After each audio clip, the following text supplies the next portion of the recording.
Hola, querido amigo, bienvenido nuevamente a este tu curso, el mejor manual de crianza. Estamos reunidos como familia nuevamente frente a este libro, la Biblia. La Biblia es el mejor manual de crianza y es el mejor manual de vida para todas las personas en todas las etapas de su vida. Estamos en una serie en la primera carta a los Corintios llamada Madurez. Y ya vimos la primera parte de la carta a los Corintios, capítulos 1, 2, 3, 4, donde estuvimos hablando de que la madurez, una persona madura a nivel espiritual, no sigue a líderes humanos, no forma su propia secta, no se basa en los méritos humanos para seguir a algún líder humano, sino que una persona madura es aquella persona que entiende que la salvación es por la gracia divina y por la obra soberana de Dios. Y entonces aquí el mérito humano queda totalmente excluido. Y entonces por eso no sigue a ningún líder humano. Y la segunda parte que ya estudiamos de la carta a los Corintios fue capítulos 5, 6 y 7, donde hablamos de madurez y matrimonio. Hoy vamos a leer el capítulo 8 para empezar, y a ese capítulo 8 le vamos a poner como título Madurez y Libertad. Entonces, primera carta a los Corintios, Dani, ¿ya la tienes? Sí. Esa parte de primera carta a los Corintios, capítulo 8, le vamos a poner por nombre Madurez y Libertad. Madurez y Libertad. Y empezamos la lectura. Primera carta a los Corintios, capítulo 8. Ahora, con respecto a la pregunta acerca de la comida que ha sido ofrecida a ídolos, es cierto, sabemos que todos tenemos conocimiento sobre este tema. Sin embargo, mientras que el conocimiento nos hace sentir importantes, es el amor lo que fortalece a la iglesia. El que afirma que lo sabe todo, en realidad no es que sepa mucho, pero la persona que ama a Dios es a quien Dios reconoce. Entonces, ¿qué acerca de comer carne ofrecida a ídolos? Pues sabemos que un ídolo no es en verdad un dios y que hay un solo Dios. Puede que existan esos llamados dioses, tanto en el cielo como en la tierra, y algunas personas de hecho rinden culto a muchos dioses y a muchos señores. Pero nosotros sabemos que hay solo un Dios, el Padre, quien creó todo y vivimos para Él. Y hay solo un Señor, Jesucristo, mediante el cual Dios hizo todas las cosas y mediante el cual nos ha dado vida. Sin embargo, no todos los creyentes saben esto. Algunos están acostumbrados a pensar que los ídolos son reales. Entonces, cuando comen un alimento que fue ofrecido a ídolos, lo consideran adoración a dioses verdaderos y violan su débil conciencia. Dani, vuelve a leer, por favor, el versículo 7. Sí, señor. Sin embargo, no todos los creyentes saben esto. Algunos están acostumbrados a pensar que los ídolos son reales. Entonces, cuando comen un alimento que fue ofrecido a ídolos, lo consideran adoración a dioses verdaderos y violan su débil conciencia. Es cierto que no podemos obtener la aprobación de Dios por lo que comemos. No perdemos nada si no lo comemos y no ganamos nada si lo comemos. Pero ustedes deben tener cuidado de que su libertad no haga tropezar a los que tienen una conciencia más débil. Dani, vuelve a leer ese versículo 9, que es un versículo central. Pero ustedes deben tener cuidado de que su libertad no haga tropezar a los que tienen una conciencia más débil. Pues si otros ven con tu conocimiento, pues si otros te ven, ¿no?, con tu conocimiento superior, comiendo en el templo de un ídolo, ¿acaso no se sentirán alentados a violar su conciencia al comer un alimento que se ofreció a un ídolo? Así que a causa de tu conocimiento superior, se destruirá un creyente débil por quien Cristo murió. Cuando ustedes pecan contra otros creyentes, al alentarlos a hacer algo que para ellos está mal, pecan contra Cristo. Por lo tanto, si lo que como hace que otro creyente peque, nunca más comeré carne mientras viva, porque no quiero hacer que otro creyente tropiece. Y miren que ahí está también una expresión clave, y es porque no quiero hacer que otro creyente tropiece. No quiero hacer que otro creyente tropiece. Y entonces a este capítulo 8 le hemos colocado por título Madurez y Libertad. Y la enseñanza central está aquí en el versículo 9, en el que leyó Dani. Pero ustedes deben tener cuidado de que su libertad no haga tropezar a los que tienen una conciencia más débil. Dani, este versículo 9, vuélvelo a leer por favor para que nos quede bien entendido Pero este tema de la ustedes libertad. deben tener- Otra vez. Pero ustedes deben tener cuidado de que a su libertad no haga tropezar a los que tienen una conciencia más débil. ¿Eso qué quiere decir, querido amigo que me estás escuchando? Y para nosotros como familia, nosotros debemos tener cuidado de que nuestras conductas cristianas no vayan a ser mal interpretadas por un cristiano débil y por culpa de mi conducta ese cristiano débil se pierda o caiga en pecado. Vuelvo a repetirlo. Nosotros como creyentes, como cristianos maduros, debemos tener muchísimo cuidado de nuestras conductas, porque nuestras conductas no deben o no podrían o no deberían hacer tropezar a un cristiano que sea débil.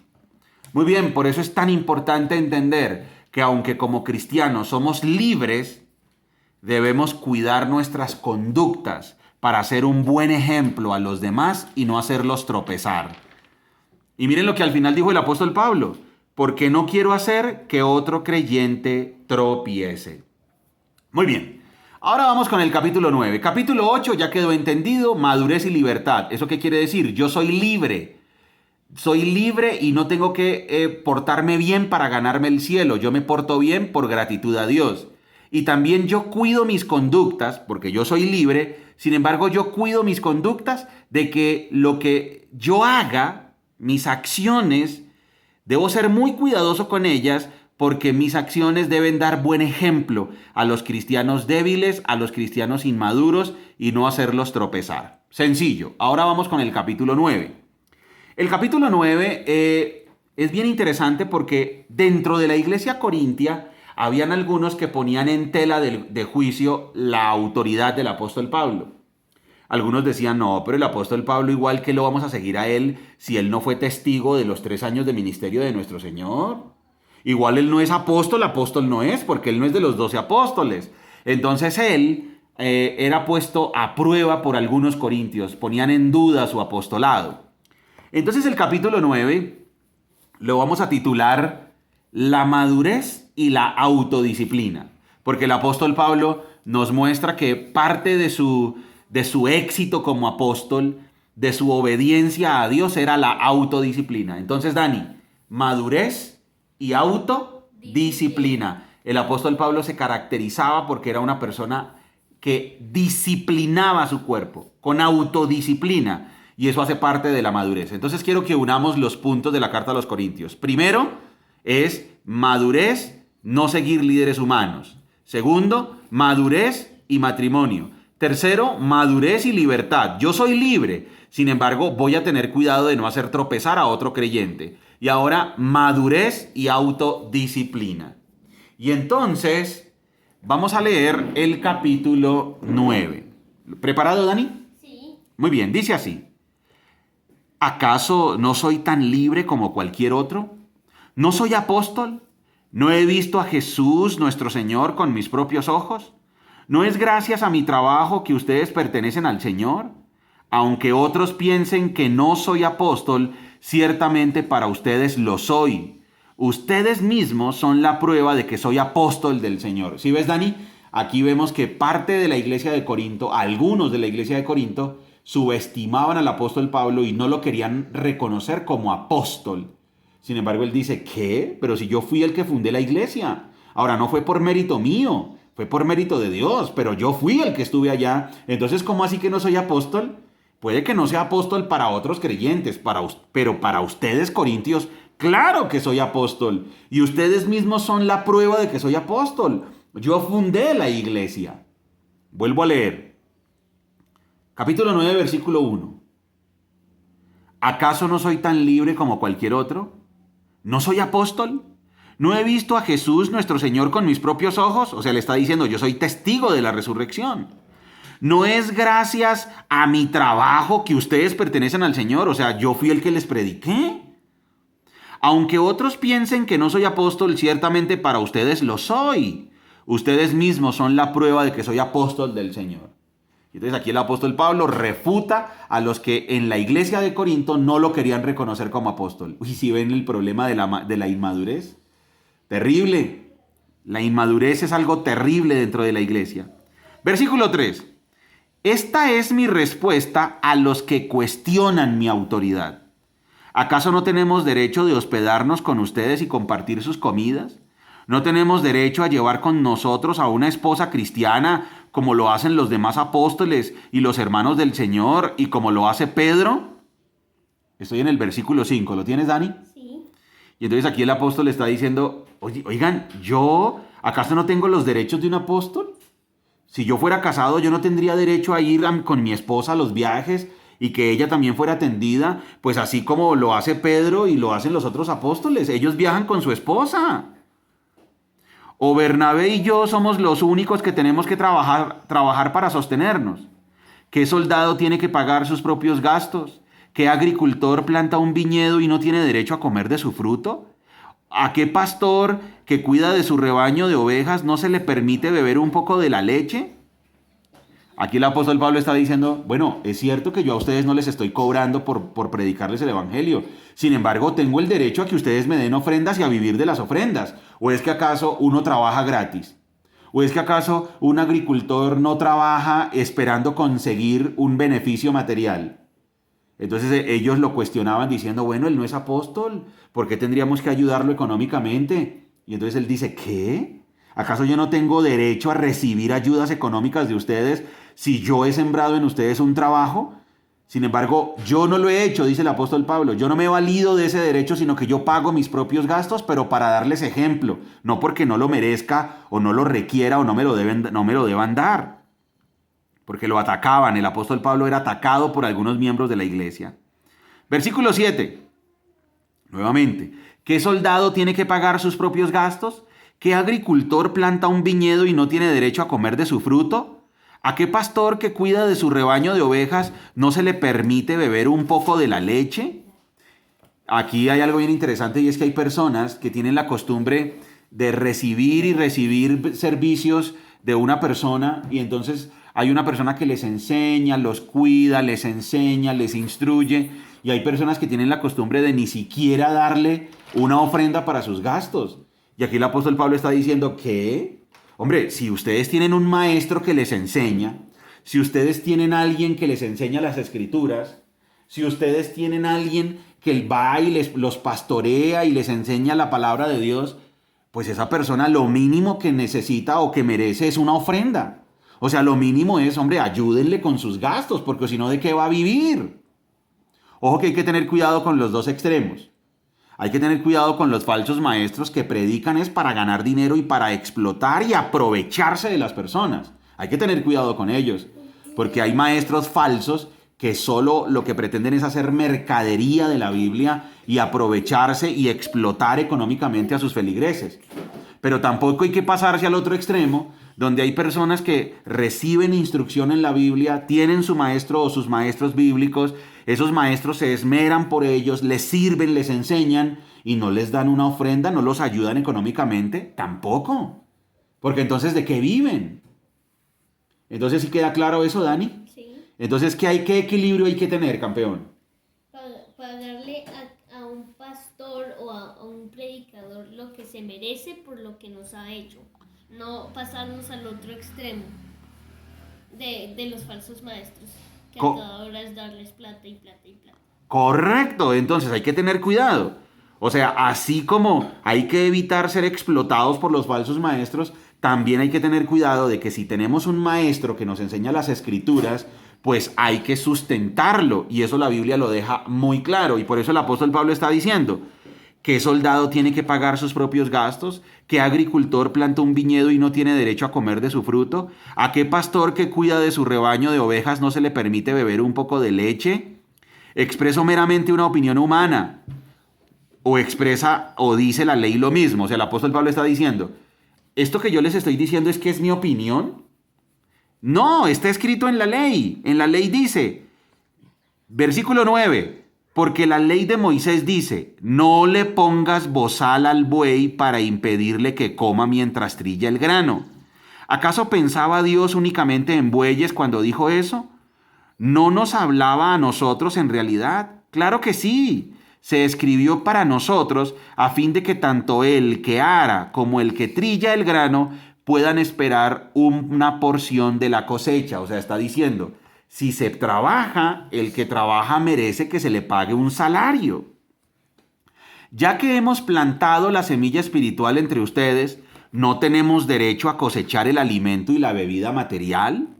Si ustedes sostienen a otros que les predican, ¿no deberíamos tener nosotros aún mayor derecho a que nos sostengan? ¿Sí ven que el apóstol Pablo está hablando del sustento económico acá? Pero él se está defendiendo porque en la iglesia de Corinto habían algunos que no reconocían su trabajo, que no lo reconocían como apóstol y que no reconocían que él merecía unas ofrendas o que merecía sustento de parte de ellos. Y entonces por eso el apóstol Pablo está hablándoles, hombre, yo tengo el derecho a ser sustentado económicamente por las iglesias. Yo tengo el derecho porque yo he trabajado por la iglesia y el obrero merece que se le pague su salario. Vuelvo a leer desde el versículo 11. Ya que hemos plantado la semilla espiritual entre ustedes, ¿no tenemos derecho a cosechar el alimento y la bebida material?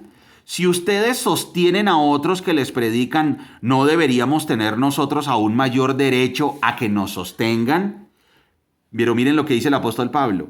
Pero nunca nos hemos valido de ese derecho. Preferiríamos soportar cualquier cosa antes que ser un obstáculo a la buena noticia acerca de Cristo.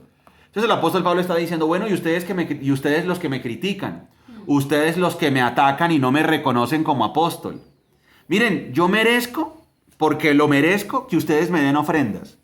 Lo merezco que ustedes me sostengan económicamente hablando.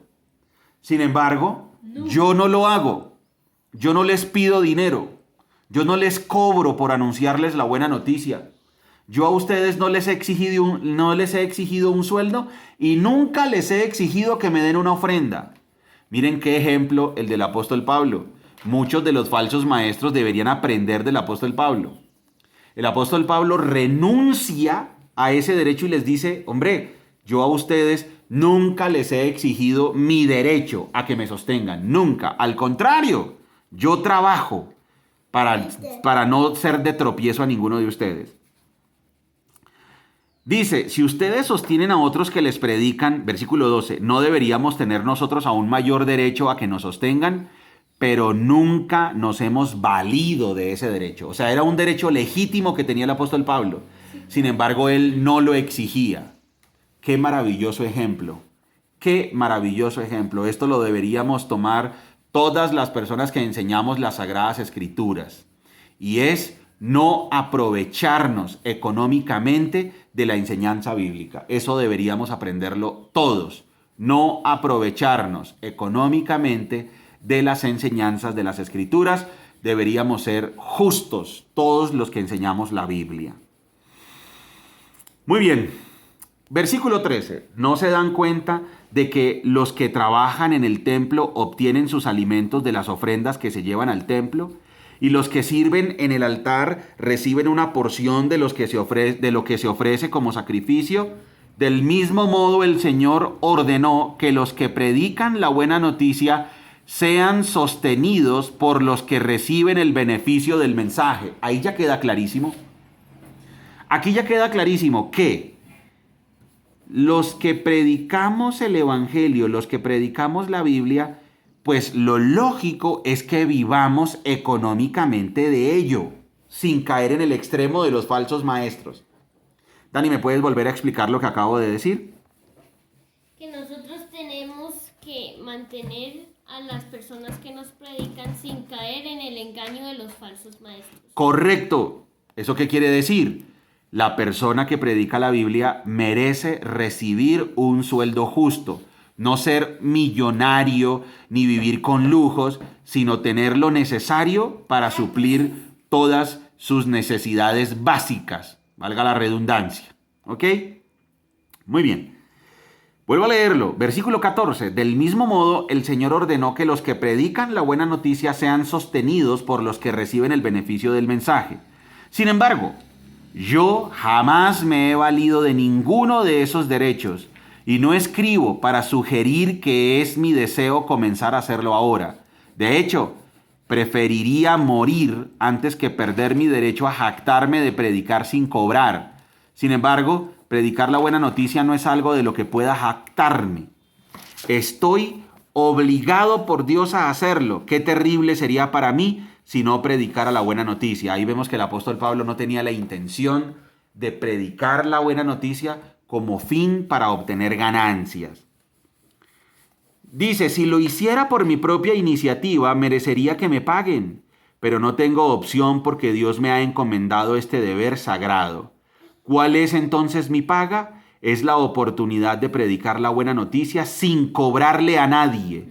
Por esa razón, nunca reclamo mis derechos cuando predico la buena noticia. El apóstol Pablo está diciendo, y ahora yo, a pesar de que merezco recibir un sueldo, yo he renunciado a ese derecho porque Dios mismo me llamó. Y ese es el sello de que yo soy verdadero apóstol. ¿Qué pasaba con los corintios? Pues que los corintios... algunos corintios rechazaban al apóstol Pablo, lo criticaban y ponían en tela de juicio su apostolado. Pero eso sí, venían falsos maestros y de esos falsos maestros sí se dejaban explotar. Y eso es una cosa que siempre sucede. Hay un maestro legítimo de las escrituras, hay un maestro legítimo de la buena noticia y ese maestro vive en una condición tranquila, humilde, una condición que apenas tiene para sus necesidades, no es rico, vive bien, tranquilo, económicamente hablando. A veces pasa antes por un bajo perfil. Pero eso sí, vemos a los falsos maestros. Y los falsos maestros sí tienen vida de lujo, carros lujosos, mansiones, etcétera. Y los falsos maestros, esos sí son admirados por sus feligreses, a pesar de que sus propios feligreses son abofeteados por esos falsos maestros y son maltratados por esos falsos maestros. Cuidado, querido amigo que me estás escuchando, cuidado con los falsos maestros. Siempre vas a ver que los falsos maestros persiguen lo material, persiguen las ganancias económicas y son jactanciosos. En cambio, los verdaderos maestros bíblicos viven una vida austera. Querido amigo que me escuchas y nosotros como familia, ¿cómo haces tú para reconocer a un verdadero maestro bíblico que tiene una vida austera? No una vida que persigue la riqueza, llena de lujos, etc. Porque si un maestro bíblico pues quiere llenarse de lujos, pues que se dedique a otra cosa. No a enseñar la Biblia. Porque la Biblia no es para ganar dinero ni hacernos millonarios. Muy bien. Y miren ahora el tema principal de este capítulo 9, ya viene, que es la autodisciplina. El apóstol Pablo dice, bueno, yo estoy defendiendo mi apostolado y estoy defendiendo que sí soy apóstol de Jesucristo a los que me atacan. Y ahora va a hablar de algo que él hace para nunca caer en pecado ni en la jactancia. A pesar de que soy un hombre libre y sin amo, me he hecho esclavo de todos para llevar a muchos a Cristo. Cuando estaba con los judíos, vivía como un judío para llevar a los judíos a Cristo. Cuando estaban con los que siguen la ley judía, yo también vivía bajo esa ley. A pesar de que no estoy sujeto a la ley, me sujetaba a ella para poder llevar a Cristo a los que están bajo la ley. Cuando estoy con los gentiles, quienes no siguen la ley judía, yo también vivo independiente de esa ley para poder llevarlos a Cristo. Pero no ignoro la ley de Dios, obedezco la ley de Cristo. Cuando estoy con los que son débiles, me hago débil con ellos porque deseo llevar a los débiles a Cristo. Sí, con todos trato de encontrar algo que tengamos en común y hago todo lo posible para salvar a algunos. Hago lo que sea para difundir la buena noticia y participar de sus bendiciones. Aquí el apóstol le está diciendo, bueno, una prueba de que yo soy un verdadero apóstol es que yo trato de encontrar algo en común con las personas a las que conozco para llevarlos a Cristo. Miren que aquí el apóstol Pablo de una vez nos da un secreto para predicar la buena noticia, y es: cuando conozcas a alguien, encuentra algo en común que tengas con esa persona para desde ahí enseñarle la buena noticia. Eso significa, el apóstol Pablo nos está diciendo, cuando vamos a predicar el evangelio, dejemos de estar pensando en nosotros. Dejemos de estar pensando en nuestra vida, nuestras opiniones, en lo que queremos decir, en lo que queremos predicar y opinar, etc. Y en vez de eso, escuchemos a las personas y entendámoslas para encontrar algo en común, un puente para desde ahí predicarles la buena noticia, desde que no viole la ley moral de Dios. Eso era lo que hacía el apóstol Pablo, porque a él muchos lo criticaban y decía: vea, pero él come con los judíos. Pero mire, ese que va a ser apóstol, si él también come con los gentiles, entonces él por eso está explicando. Cuando estoy con judíos, hago lo que tenemos en común con judíos para llevarlos a Cristo. Y cuando estoy con gentiles, también hago con ellos lo que tenemos en común para llevarlos a Cristo. O sea, yo con las personas con las que me encuentro, siempre encuentro algo en común para llevarlos a Cristo, pero no violo la ley moral de Dios. Versículo 24. ¿No se dan cuenta de que en una carrera todos corren, pero solo una persona se lleva el premio? Así que corran para ganar. Todos los atletas se entrenan con disciplina. Lo hacen para ganar un premio que se desvanecerá, pero nosotros lo hacemos por un premio eterno. El apóstol Pablo está diciendo: yo tengo un propósito de vida, yo no corro mi vida porque sí, yo ya tengo claro para dónde voy. Dejen de estarme criticando. Yo tengo muy claro para dónde voy. Versículo 26. Por eso yo corro cada paso con propósito, no solo doy golpes al aire. ¿Qué hacía el apóstol Pablo? Correr con propósito. O sea, cuando él se relacionaba con los judíos, cuando él se relacionaba con los gentiles, cuando él llegaba a cualquier ciudad, él siempre tenía un propósito: que la gente conociera a Cristo. Vuelvo a leer el 26. Por eso yo corro cada paso con propósito, no solo doy golpes al aire. Disciplino mi cuerpo como lo hace un atleta, lo entreno para que haga lo que debe hacer. De lo contrario, temo que después de predicarles a otros, yo mismo quede descalificado. ¿Qué hacía el apóstol Pablo? Disciplinaba su propio cuerpo. Él no confiaba en su capacidad humana para agradar a Dios. Él decía, bueno, esto es primera carta a los Corintios, capítulo 9, versículo 27, 26 y 27. El apóstol Pablo está diciendo, bueno, yo no estoy corriendo a la loca sin un propósito. Yo no corro por correr, yo no vivo mi vida por vivirla. Yo tengo un propósito de vida. Y mi propósito de vida es predicar la buena noticia y que se conviertan a nuestro Señor Jesucristo. Pero yo tengo en cuenta una cosa: yo disciplino mi propio cuerpo. Yo tengo cuidado de mi propia conducta. No vaya y sea que predicándoles a otros la buena noticia, al final quede yo descalificado por caer en el pecado y no tener dominio propio. Qué ejemplo tan importante nos está dando aquí el apóstol Pablo. Por eso este capítulo 9 es madurez y autodisciplina. Porque el apóstol Pablo nos está enseñando eso con su propia vida. ¿Eres un cristiano maduro? Cultiva la autodisciplina. Al apóstol Pablo lo criticaban sus enemigos. Algunos de la iglesia de Corinto ponían en tela de juicio su apostolado. Sin embargo, él les dice: yo tengo autodisciplina, yo corro con un propósito, yo busco lo que tengo algo en común, algo que tengamos en común con las personas para ganarlos a Cristo. Yo estoy vigilando constantemente mi conducta, no vaya y sea que siendo ejemplo para otros, al final quede yo descalificado. Quiere decir, querido amigo que me estás escuchando, y nosotros como familia, una persona madura tiene autodisciplina. ¿Qué hemos visto entonces en la carta a los Corintios? Capítulos 1, 2, 3, 4. Es la madurez no sigue líderes humanos. Capítulos 5, 6 y 7. La madurez y el matrimonio. Capítulo 8. La madurez y la libertad.